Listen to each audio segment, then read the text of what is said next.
Gracias Bangladesh, vamos, love you Bangladesh. Bangladesh তোমাদের ধন্যবাদ, ভালোবাসি বাংলাদেশ, এভাবেই বাংলাদেশের উদ্দেশ্যে বললেন লিওনেল মেসি। বাংলাদেশে আর্জেন্টিনা ভক্তদের একের পর এক ভালোবাসা আর পাগলামি দেশের গণ্ডি পেরিয়ে আর্জেন্টিনা এবং মেসিদের নজরও কেড়েছে। প্রধানমন্ত্রী থেকে শুরু করে দেশটির গণমাধ্যমেও বিষয়টি ব্যাপকভাবে প্রচার হয়েছে। তবে এবার বাংলাদেশকে নিয়ে মুখ খুললেন স্বয়ং লিওনেল মেসি নিজেই।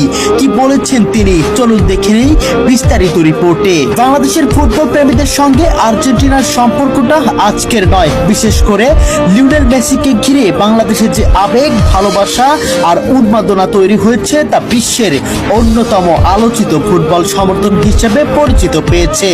বিশ্বকাপের প্রতিটি ম্যাচেই বাংলাদেশের অলিগলি থেকে শুরু করে শহরের রাজপথ পর্যন্ত নীল সাদা পতাকায় ছেয়ে যায়। তাই এবার লিওনেল মেসিও বাংলাদেশের মানুষের প্রতি ভালোবাসা ও কৃতজ্ঞতা প্রকাশ করেছে। তিনি বাংলাদেশের সমর্থকদের ধন্যবাদ জানিয়ে বলেন, বাংলাদেশ তোমাদের ধন্যবাদ, ভালোবাসি বাংলাদেশ।